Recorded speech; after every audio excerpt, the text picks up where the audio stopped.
ಅಸತೋಮ ಸದ್ಗಮಯ ಅದು ಒಂದು ಸಂಸ್ಕೃತ ಶ್ಲೋಕ. ಅದರ ಅಂದ್ರೆ ಕಲಿಯುಗದಿಂದ ಕೃತಯುಗಕ್ಕೆ ನಮ್ಮ ಪ್ರಯಾಣ ಅಂತ. ಅಂದ್ರೆ ಕತ್ತಲಿಂದ ಬೆಳಕಿಗೆ. ತಮಸೋಮ ಜ್ಯೋತಿರ್ಗಮಯ, ಮೃತ್ಯೋರ್ಮ ಅಮೃತಂಗಮಯ.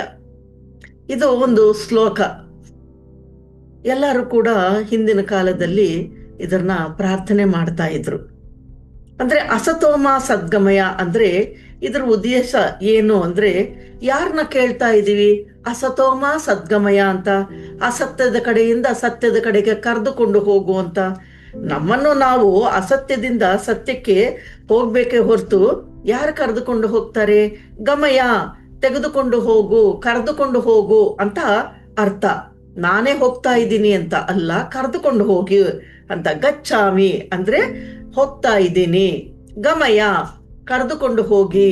ಯಾರು ಏನೇ ಯಾರು ಬರ್ತಾರೆ, ಏನೋ ಮಾಡ್ತಾರೆ, ಇವೆಲ್ಲವೂ ಕೂಡ ನಮಗೆ ಕರೆದುಕೊಂಡು ಹೋಗ್ತಾರೆ ಅಂತ ನಾವು ಅನ್ಕೊಂತೀವಿ. ನನ್ಗೇನೋ ಒಂದು ಕಾಯಿಲೆ ಬಂದಿದೆ, ಯಾರು ವಾಸಿ ಮಾಡ್ತಾರೆ ಅದನ್ನ?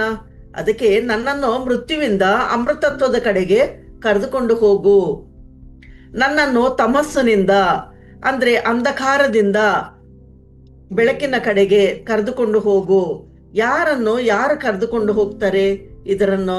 ಅದಕ್ಕೆ ಗೌತಮ ಬುದ್ಧರು ಏನ್ ಹೇಳ್ತಾರೆ ಅಂದ್ರೆ, ಗಮಯ ಅಲ್ಲ ಗಚ್ಚಾಮಿ, ನಾನು ಹೋಗ್ತಾ ಇದ್ದೀನಿ. ಗಮಯ ಅಂದ್ರೆ ಕರೆದುಕೊಂಡು ಹೋಗು, ಗಚ್ಚಾಮಿ ಅಂದ್ರೆ ನಾನೇ ಹೋಗ್ತಾ ಇದ್ದೀನಿ. ಈಗ ನಮ್ಮ ಅಂತರ ಪ್ರಯಾಣವನ್ನು ಈಗ ಧ್ಯಾನ ಮಾಡುದು ಯಾರು ಕರೆದುಕೊಂಡೋದ್ರು? ನಮ್ಮ ಒಳಗಡೆ ನಾವು ಹೋಗಿದ್ದೀವಿ, ನಾವೇ ಹೋಗಿದ್ದೀವಿ. ಅದೇ ರೀತಿ ಇದು ಹೇಗಿದೆ ಅಂದ್ರೆ, ನನ್ನ ಕಾಲು ಕೈಗಳು ಎಲ್ಲ ಚೆನ್ನಾಗಿದೆ, ನನ್ನ ಭುಜಗಳೆಲ್ಲ ಚೆನ್ನಾಗಿದೆ, ಬೇರೆಯವ್ರನ್ನ ಕೇಳ್ತಾ ಇದ್ದೀವಿ ನನ್ನನ್ನು ಕರೆದುಕೊಂಡು ಹೋಗು ಅಂತ. ಯಾರು ಕರ್ಕೊಂಡು ಹೋಗ್ತಾರೆ? ನಿನ್ನ ಕಾಲು ಕೈಗಳು ಎಲ್ಲ ಚೆನ್ನಾಗಿದೆಯಲ್ಲಪ್ಪ, ಇದನ್ನ ಯಾರು ಕರೆದುಕೊಂಡು ಹೋಗಕ್ಕಾಗುತ್ತೆ ಅಂತ ಯಾರಾದ್ರೂ ಹೇಳ್ತಾರೆ ಕರ್ಕೊಂಡು ಹೋಗಿ ಅಂತ ಹೇಳಿದಾಗ, ಅದಕ್ಕೆ ಗಮಯ ಅಂದ್ರೆ ಗಮ ಅಂದ್ರೆ ಅಸತೋಮ ಸದ್ಗಮಯ ಅಲ್ಲ. ಅಸತೋಮ ಸದ್ಗಮಯ ಅಂದ್ರೆ ಅಂದ್ರೆ ನನ್ನನ್ನು ಆ ಅಸತ್ಯದ ಕಡೆಯಿಂದ ನನ್ನನ್ನು ಸತ್ಯದ ಕಡೆಗೆ ಕರೆದುಕೊಂಡು ಹೋಗು ಅಂತ ಇದು ಇದರ ಅರ್ಥ, ಮೂಲ ಅರ್ಥ. ಆದ್ರೆ ಈ ಮತಗಳಲ್ಲಿ ಏನ್ ಮಾಡಿದ್ದಾರೆ ಅಂದ್ರೆ, ಎಲ್ಲರೂ ಕೂಡ ನಮ್ಮನ್ನು ಕರೆದುಕೊಂಡು ಹೋಗ್ತಾರೆ ಅನ್ನೋದ್ರ ಮೇಲೇನೆ ಡಿಪೆಂಡ್ ಆಗಿದ್ದಾರೆ. ಯಾರು ಕರ್ಕೊಂಡು ಹೋಗ್ತಾರೆ? ಯಾರು ಕರ್ಕೊಂಡು ಹೋಗಲ್ಲ. ಇದು ಆಧ್ಯಾತ್ಮಿಕ ಶಾಸ್ತ್ರದಲ್ಲಿ ನೋಡಿದಾಗ ನಾನೇ ಹೋಗ್ತಾ ಇದ್ದೀನಿ ಅಂತ ಹೇಳ್ತಾರೆ, ಗಚ್ಚಾಮಿ ಅಂತ. ಅದಕ್ಕೆ ಬುದ್ಧ ಭಗವಾನರು ಏನ್ ಹೇಳ್ತಾರೆ? ಬುದ್ಧಂ ಶರಣಂ ಗಚ್ಚಾಮಿ ಅಂದ್ರೆ ನಾನು ಬುದ್ಧನನ್ನ ಶರಣು ಬೇಡ್ಕೊಂಡು ನಾನು ಹೋಗ್ತಾ ಇದ್ದೀನಿ. ಧರ್ಮಂ ಶರಣಂ ಗಚ್ಚಾಮಿ, ಧರ್ಮವನ್ನು ನಾನು ಶರಣು ಬೇಡಿಕೊಂಡು ನಾನು ಹೋಗ್ತಾ ಇದ್ದೀನಿ ಅಂತ ಇದರ ಅರ್ಥ. ಸಂಘಂ ಶರಣಂ ಗಚ್ಚಾಮಿ ಅಂದ್ರೆ ಸಂಘದ ಕಡೆಗೆ ನಾನು ಹೋಗ್ತಾ ಇದ್ದೀನಿ ಅಂತ ಇದರ ಅರ್ಥ. ಆದ್ರೆ ನಾವು ಎಲ್ಲೋ ಕುಂತ್ಕೊಂಡು ನನ್ನನ್ನು ಕರೆದುಕೊಂಡು ಹೋಗು ಅಂದ್ರೆ ಯಾರೋ ಬಂದು ಕರೆದುಕೊಂಡು ಹೋಗೋದಿಲ್ಲ, ನಾವೇ ಹೋಗ್ಬೇಕು. ಅದಕ್ಕೆ ನನ್ನನ್ನು ನಾನೇ ಹೋದಾಗ ಯಾವ ಮಹಾನುಭಾವರು ಬಂದು ಕರೆದುಕೊಂಡು ಹೋಗೋದಿಲ್ಲ. ನಾವೇನ್ ಮಾಡ್ತೀವಿ? ಎಲ್ಲೋ ಇರೋ ದೇವರನ್ನ ಮೊರೆ ಹೋಗ್ತಾ ಇದೀವಿ, ನನ್ನನ್ನ ಕರೆದುಕೊಂಡು ಹೋಗಿ ಅಂತ. ಯಾರು ಕರೆದುಕೊಂಡು ಹೋಗೋದಿಲ್ಲ, ನಾವೇ ಹೋಗ್ಬೇಕು. ಅದಕ್ಕೆ ಯೇಸು ಪ್ರಭು ಏನ್ ಹೇಳ್ತಾರೆ ಅಂದ್ರೆ, ನನ್ನನ್ನ ನೋಡಿ ನನಗಿಂತ ಉತ್ತಮವಾಗಿ ಇರೋ ಕೆಲಸಗಳನ್ನು ನೀನು ಮಾಡು ಅಂತ ಹೇಳ್ತಾರೆ. ಅಂದ್ರೆ ನನ್ನನ್ನ ಪ್ರಾರ್ಥನೆ ಮಾಡಬೇಡ ಅಂತ ಯೇಸು ಪ್ರಭು ಹೇಳ್ತಾರೆ. ಎಡ್ಮಂಡ್ ಮತ್ತು ಟೆನ್ಷನ್ ನಾರ್ವೆ ಅವರು ಎವರೆಸ್ಟ್ ಹತ್ತಿದ್ದಾರೆ. ಅವ್ರನ್ನ ಯಾರು ಕರ್ಕೊಂಡು ಹೋದ್ರು? ಭುಜಗಳ ಮೇಲೆ ಯಾರಾದ್ರೂ ಹೊತ್ಕೊಂಡು ಹೋದ್ರ? ಇಲ್ಲ ಯಾವ್ದಾದ್ರು ವೆಹಿಕಲ್ ಅಲ್ಲಿ ಹೋದ್ರ? ಇಲ್ಲ, ನಡೆದಾಡ್ಕೊಂಡು ಅವರೇ ಹೋಗಿದ್ದಾರೆ. ಪಕ್ಕದಲ್ಲಿರೋರು ಯಾರು ಕೂಡ ಕರ್ಕೊಂಡು ಹೋಗಿಲ್ಲ. ಅದರಿಂದ ಯಾವ ಅಜ್ಞಾನಿ ಕೂಡ ಆ ಕೂಪದಿಂದ ಅಂದ್ರೆ ಗುಂಗ ಅಂತ ಹೇಳ್ತಾರಲ್ಲ, ಆ ಮತ್ತಿನಿಂದ ಹೊರಗೆ ಬನ್ನಿ ಅಂತ ಹೇಳ್ತಾರೆ. ನಮ್ಮನ್ನು ಯಾರು ಕೂಡ ಕರೆದುಕೊಂಡು ಹೋಗೋದಿಲ್ಲ. ಅದಕ್ಕೆ ಯೇಸು ಪ್ರಭುವೇ ನಮ್ಗೆ ಒಂದು ಸ್ಫೂರ್ತಿ, ಒಂದು ಪ್ರೇರಣೆ ಅಂತ ಅವ್ರನ್ನ ಗಮನಿಸಿ ನಾವು ಕೂಡ ಆ ದಾರಿಯಲ್ಲಿ ಪ್ರಯಾಣವನ್ನು ಮಾಡಬೇಕು. ಅವ್ರೇನ್ ಮಾಡಿದ್ದಾರೆ? ಅವ್ರೇನು ಮಾಡಿಲ್ಲ. ಟೆನ್ಷನ್ ನಾರ್ವೆ ಅವರು ಕೂಡ ಅದೇ ರೀತಿ ಬೆಟ್ಟ ಹತ್ತಿ ಎವರೆಸ್ಟ್ ಶಿಖರವನ್ನು ಸೇರ್ಕೊಂಡಿದ್ದಾರೆ. ಅದಕ್ಕೆ ಬುದ್ಧ ಭಗವಾನರು ತನ್ನನ್ನು ತಾನು ತಿಳಿದುಕೊಂಡು ಇದ್ದಾಗ ನೀವ್ ಯಾಕೆ ತಿಳ್ಕೊಳಕ್ಕಾಗಲ್ಲ? ನಾವ್ಯಾಕೆ ತಿಳ್ಕೊಳಕ್ಕಾಗಲ್ಲ? ಪ್ರತಿಯೊಬ್ಬರಿಗೂ ಕೂಡ ಆ ಅವಕಾಶ ಇದೆ. ನಮ್ಮನ್ನು ನಾವು ತಿಳ್ಕೊಳ್ಳೋದಕ್ಕೆ, ನಾವೇ ಹೋಗೋದಕ್ಕೆ ಆಗುತ್ತೆ. ಅದಕ್ಕೆ ಈ ಸೈನ್ಸ್ ಅನ್ನ ಏನ್ ಹೇಳ್ತದೆ, ನಿನ್ ಕಾಲುಗಳೆಲ್ಲ ಇದೆಯಲ್ಲ, ನಿನ್ ಕಾಲ್ ಮೇಲೆ ನೀನು ನಿಂತುಕೋ ಅಂತ ಸೈನ್ಸ್ ಹೇಳ್ತದೆ.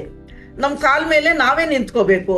ಎಲ್ಲೆಲ್ಲೋ ತಿರುಗಾಡಿ ತಿರುಗಾಡಿ ಈ ಕಡೆ ಹೋಗಿ ಆ ಕಡೆ ಹೋಗಿ ಎಲ್ಲಿ ಸುತ್ತಾಡಿದ್ರು ಕೂಡ ಕೊನೆಗೆ ನನ್ನ ಹತ್ರಕ್ಕೆ ನಾನು ಬರಬೇಕೇ ಹೊರತು ಎಲ್ಲಿಗೂ ಸುತ್ತಾಡಿದ್ರು ಕೂಡ, ಹೇಳ್ತಾರಲ್ಲ ಒಂದು ಗಾದೆ, ಎಲ್ಲೆಲ್ಲಿ ಸುತ್ತಾಡಿದ್ರು ಗುಡಿ ಸುತ್ತಾಡಿದ್ರು ಗುಡಿ ಒಳಗೆ ಹೋಗ್ಬೇಕು ಅಂತ. ನಾವು ಕೂಡ ಅದೇ ರೀತಿ ಎಲ್ಲಿ ಸುತ್ತಾಡಿದ್ರು ಕೂಡ ನಮ್ಮ ಒಳಗಡೆನೆ ಪ್ರಯಾಣ ಮಾಡಬೇಕು. ಅದಕ್ಕೆ ನನ್ನ ಹತ್ರನೇ ಬಂದು ಎಲ್ಲರೂ ತಿಳ್ಕೊಳ್ಬೇಕು. ಅಂದ್ರೆ ಯಾವಾಗ ನನ್ನನ್ನು ನಾನು ಒಳಗೆ ಹೋಗೋ ಪ್ರಯತ್ನವನ್ನು ಮಾಡಿದಾಗ 1,000 ಹೆಡೆಗಳ ಹಾವು ಇದೆ. ಅದನ್ನೇ ಆದಿಶೇಷ ಅಂತ ಕೂಡ ಹೇಳ್ತೀವಿ, ಸಹಸ್ರಾರ ಅಂತ ಕೂಡ ಹೇಳ್ತೀವಿ. ಅದೇ ಎಲ್ಲಿಂದ, ಮೂಲಾಧಾರದಿಂದ ಅಲ್ಲೇ ಸಿಕ್ಕಾಕೊಂಡ್ಬಿಟ್ಟಿದೆ ಆ ನಿನ್ನ ಹಾವು ಅನ್ನೋದು. ಯಾವಾಗ ನೀನು 1000 ಹೆಡೆಗಳ ಹಾವನ್ನು ಆ ಮೂಲಾಧಾರ ಲೋಕದಲ್ಲಿ 3 ಸುತ್ತುಗಳಾಗಿ ಸುತ್ತಕೊಂಡಿದೆ, ಅದೇ ನಿಜವಾದ 1000 ಹೆಡೆಗಳ ಹಾವು. ಆ ಸುತ್ತಕೊಂಡಿರೋದೇ ಮೂಲಾಧಾರದಲ್ಲಿ ಕೂತಿದೆ. ಅದನ್ನ ಯಾರು ಎಬ್ಬಿಸ್ತಾರೆ? ಯಾರೋ ಬಂದು ಎಬ್ಬಿಸೋದಿಲ್ಲ. ಅದಕ್ಕೋಸ್ಕರ ನಾವು ಮಲಗಿದೀವಿ ಅಂದ್ರೆ ಬೆಳಗ್ಗೆ ಯಾರಾದ್ರೂ ಬಂದು ಮುಖಕ್ಕೆ ನೀರು ಹಾಕಿ ಎಬ್ಬಿಸ್ತಾರ? ಯಾರು ಇಲ್ಲ. ನಮ್ಮ ಮುಖಕ್ಕೆ ನಾವೇ ಹಾಕೋಬೇಕು ನೀರು. ಅಂದ್ರೆ ನಮ್ಗೆ ಎಚ್ಚರಿಕೆ ಆಗುತ್ತೆ, ನಾವೇ ಎದ್ದು ಬರ್ತೀವಿ. ಅದೇ ರೀತಿ ನಮ್ಮ ಒಳಗಡೆ ಇರೋ ಮೂಲಾಧಾರ ಚಕ್ರದಲ್ಲಿರುವ ಆ ಲೋಕದಲ್ಲಿ ಇರುವ ಆ ಸಿಸ್ಟಮ್ನ 1000 ಹೆಡೆಗಳ ಹಾವು ಅನ್ನೋದು ಸುತ್ತಕೊಂಡಿರೋದನ್ನ ನಾವೇ ಅದನ್ನ ಎಬ್ಬಿಸ್ಬೇಕು. ಒಂದ್ ಸಮಯ ಯಾರಾದ್ರೂ ಕೂಡ ಈಗ ಹೇಳ್ತಾರಲ್ಲ, ನಾವು ಅದು ಮಾಡ್ತೀವಿ ಇದು ಮಾಡ್ತೀವಿ, ಎನರ್ಜಿ ಕೊಡ್ತೀವಿ, ನಮ್ಗೆ ತಡೈ ಓಪನ್ ಮಾಡ್ತೀವಿ ಅಂತ. ಆ ತರ ವಿಷಯಗಳಲ್ಲಿ ಕೂಡ ಯಾರಾದ್ರೂ ಮಾಡಿದ್ರೆ ಅದರ ಪರ್ಯವಸಾನ ಅಂದ್ರೆ ಅದರ ಪನಿಷ್ಮೆಂಟ್ ಅನ್ನೋದು ಇದ್ದೇ ಇರುತ್ತೆ ಅವ್ರಿಗೆ. ಅದರಿಂದ ಯಾರು ಕೂಡ ಈ ಕೆಲಸ ಮಾಡಬಾರ್ದು. ನಮ್ಮ ಕಾಲ ಮೇಲೆ ನಾವೇ ನಿಂತ್ಕೋಬೇಕು. ನಮ್ಮಲ್ಲಿರೋ ಆ ಮೂಲಾಧಾರ ಲೋಕದಲ್ಲಿರುವ ಆ ಕುಂಡಲಿನಿ ಸಿಸ್ಟಮ್ನ ಅಂದ್ರೆ ಸಹಸ್ರಾರ ಸಿಸ್ಟಮ್ನ ನಾವೇ ಎಬ್ಬಿಸ್ಬೇಕು. ಅಂದ್ರೆ ನಾವೇ ಜಾಗೃತಿ ಪಡಿಸ್ಕೋಬೇಕು. ಅದಕ್ಕೆ ಒಂದ್ಸತಿ ಪತ್ರಿ ಸಾರ್ ಹೇಳಿದ್ರು, ಅವರ ಚಿಕ್ಕ ಮಗಳು ಏನ್ ಮಾಡಿದ್ದಾರೆ ಅಂದ್ರೆ, ಹಿಂದಿನ ಜನ್ಮದಲ್ಲಿ ಒಬ್ಬ ಯೋಗಿ, ಅವರು ಪಂಜಾಬ್ನಲ್ಲಿ ಜನ್ಮ ಪಡ್ಕೊಂಡಿದ್ರು. ಆಕೆಗೆ ತುಂಬಾ ಕ್ಲೋಸ್ ಆಗಿರೋ ಒಬ್ರು ಫ್ರೆಂಡ್ ಇದ್ಲು. ಅವ್ರಿಗೇನಾಗಿದೆ ಅಂದ್ರೆ ಒಂದ್ಸಲಿ ಕ್ಯಾನ್ಸರ್ ಬಂದಿದೆ. ಆವಾಗ ಇವ್ರು ಏನ್ ಮಾಡಿದ್ದಾರೆ, ಇವ್ರು ಯೋಗಿ ಅಲ್ವಾ, ನನ್ನ ಕೈಲಿ ಆಗುತ್ತೆ, ನಾನು ವಾಸಿ ಮಾಡ್ತೀನಿ, ಹಾಗೆ ಹೀಗೆ ಅನ್ಕೊಂಡು ಅವಳಿಗೆ ಹೀಲಿಂಗ್ ಮಾಡಿದ್ದಾರೆ. ಅದಕ್ಕೋಸ್ಕರನೇ ಪತ್ರಿ ಸಾರ್ ಯಾರಿಗೂ ಹೀಲ್ ಮಾಡಬೇಡಿ, ಅವರ ಹೀಲ್ ಮಾಡ್ಕೊಳ್ಳೋದನ್ನ ತೋರಿಸ್ಕೊಡಿ ಅಂತ ಹೇಳ್ತಾರೆ. ಆ ಹೀಲ್ ಮಾಡಿದಾಗ ಏನಾಗಿದೆ, ಅಲ್ಲಿರೋ ಕ್ಯಾನ್ಸರು ಇವ್ರಿಗೆ ಬಂದಿದೆ. ಯಾಕೆ? ಹೀಲ್ ಮಾಡಿದ್ದಕ್ಕೆ. ಆ ಕರ್ಮ ಅನ್ನೋದು ಯಾರೋ ಒಬ್ರು ಅನುಭವಿಸ್ಲೇಬೇಕು. ಅದರಿಂದ ಏನಾಯ್ತು, ಅಲ್ಲಿರೋ ಕ್ಯಾನ್ಸರು ಇಲ್ಲಿಗೆ ಬಂತು. ಆಮೇಲೆ ಏನಾಯ್ತು, ಅವರೇನೋ ಚೆನ್ನಾಗಿ ಬದುಕೊಂಡ್ರು, ಇವರು ಸತ್ರು. ಅಲ್ಲಿಗೆ ಹೋದ್ಮೇಲೆ, ಮೇಲೆ ಲೋಕಕ್ಕೆ ಹೋದ್ಮೇಲೆ, ಅಮ್ಮ ತಾಯಿ ಬಂದಿದ್ಯಾ, ಏನೇನು ಭೂಲೋಕದಲ್ಲಿ ಮಾಡ್ಕೊಂಡ್ ಬಂದಿದ್ಯಾ, ನೀನ್ ಯಾಕೆ ಅವ್ರಿಗೆ ಹೀಲ್ ಮಾಡಕ್ಕೆ, ಅವ್ರ ಕರ್ಮವನ್ನು ಅವರೇ ಅನುಭವಿಸ್ಬೇಕು ಅಂತ ಅವ್ರ ಪ್ರಣಾಳಿಕೆ ಇದ್ದೆ, ಅದರಲ್ಲಿ ನೀವೇಕನಿಕ್ಕೆ ಇದು ಮಾಡಿದ್ದು ಅಂತ ಅಲ್ಲಿ ಕೇಳ್ತಾರೆ. ಮತ್ತೆ ಹೀಗೆಲ್ಲ ಮಾಡಬಾರ್ದು, ಈ ಸಲ ಆದ್ರೂ ಇನ್ನೊಂದು ಜನ್ಮ ಕೊಡ್ತೀವಿ, ಅಲ್ಲಿಗೆ ಹೋಗು, ಮತ್ತೆ ಯಾರಿಗೂ ಹೀಲ್ ಮಾಡಬೇಡ ಅಂತ ಹೇಳಿ ಮತ್ತೆ ಇನ್ನೊಂದು ಜನ್ಮವನ್ನು ಪಡ್ಕೊಳ್ಳೋದಕ್ಕೆ ಪತ್ರಿ ಸಾರಿ 2ನೇ ಮಗಳಾಗಿ ಜನ್ಮವನ್ನು ಪಡ್ಕೊಂಡಿದ್ದಾರೆ. ಅದಕ್ಕೋಸ್ಕರನೇ ಪತ್ರಿ ಸಾರಿ ಯಾವಾಗ್ಲೂ ಕೂಡ ಹೇಳೋದು, ಯಾರನ್ನು ಕೂಡ ನಾವು ಹೀಲ್ ಮಾಡೋದಕ್ಕೆ ಹೋಗ್ಬಾರ್ದು. ಅದರಿಂದ ಜನ್ಮಗಳಲ್ಲಿ ಆ ಕರ್ಮ ಅನ್ನೋದು ಅವ್ರವ್ರೇ ಅನುಭವಿಸ್ಕೋಬೇಕೆ, ಅವ್ರವ್ರ ಪಾಠ ಅವರೇ ಕಲಿಬೇಕೆ ಹೊರತು ಯಾರು ಆ ಹೋಮ್ ವರ್ಕ್ನ ಕಂಪ್ಲೀಟ್ ಮಾಡಕ್ಕೆ ಆಗೋದಿಲ್ಲ ಅಂತ. ನಮ್ಮ ಮನೆಯಲ್ಲಿ ಕೂಡ ಮಕ್ಕಳು ಇರ್ತಾರೆ, ಅವ್ರಿಗೆ ಟೀಚರ್ ಹೋಮ್ ವರ್ಕ್ ಕೊಟ್ಟಿರ್ತಾರೆ, ನಾವು ಬರೀತೀವ, ಅವ್ರು ಬರೀತಾರ? ಅಕಸ್ಮಾತ್ ಏನೋ ಒಂದು ಸಮಯದಲ್ಲಿ ನಾವು ಬರೆದು ಕೊಟ್ಟಿದ್ದೀವಿ, ಅಲ್ಲೇನಾಗುತ್ತೆ, ಆ ಮಗು ಫೇಲ್ ಆಗ್ತಾನೆ. ಆ ಮಗು ಫೇಲ್ ಆದಾಗ ಏನಂತೀವಿ, ಎಲ್ಲಾರು ಸೇರ್ಕೊಂಡು ಬೈದಾಡ್ತೀವಿ. ಅದರಿಂದ ಇನ್ನೊಬ್ರು ಹೋಮ್ ವರ್ಕ್ ಯಾರು ಕೂಡ ಇನ್ನೊಬ್ರು ಮಾಡಬಾರ್ದು. ಅದಕ್ಕೆ ನಮ್ಮ ಕಾಲ ಮೇಲೆ ನಾವೇ ನಿಂತ್ಕೋಬೇಕೆ ಹೊರತು ಬೇರೆಯವ್ರ ಕಾಲ ಮೇಲೆ ನಿಲ್ಲೋದಕ್ಕೆ ಸಾಧ್ಯತೆ ಇಲ್ಲ. ಅದಕ್ಕೆ ಇನ್ನು ಏನ್ ಹೇಳ್ತಾರೆ ಅಂದ್ರೆ, ಲೋಪ್ಸಾಂಗ್ ರಾಂಪ ಅವ್ರೇನ್ ಮಾಡಿದ್ದಾರೆ, 7 ವರ್ಷದ ವಯಸ್ಸಿನಲ್ಲಿ ಒಬ್ಬ ಸನ್ಯಾಸಿ ಆಗಬೇಕು ಅಂತ ಆ ಸಮಯದಲ್ಲೇ ಅನ್ಕೊಂತಾರಂತೆ.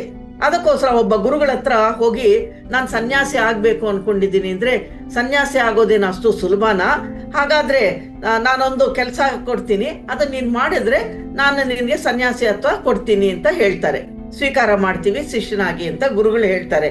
ಆವಾಗ ಇವ್ರೇನು ಮಾಡ್ತಾರೆ, ಏನು ಕೆಲಸ ಮಾಡಬೇಕು ಅಂದ್ರೆ ಸೂರ್ಯೋದಯದಿಂದ ಸೂರ್ಯಾಸ್ತದವರೆಗೂ ಬಿಸಿಲಿನಲ್ಲಿ ಒಂದು ತೊಟ್ಟು ನೀರು ಕುಡಿದೇನೆ ಅವು ಗುರುಗಳ ಮನೆ ಗೇಟ್ ಮುಂದೆ ನಿಂತ್ಕೋಬೇಕು.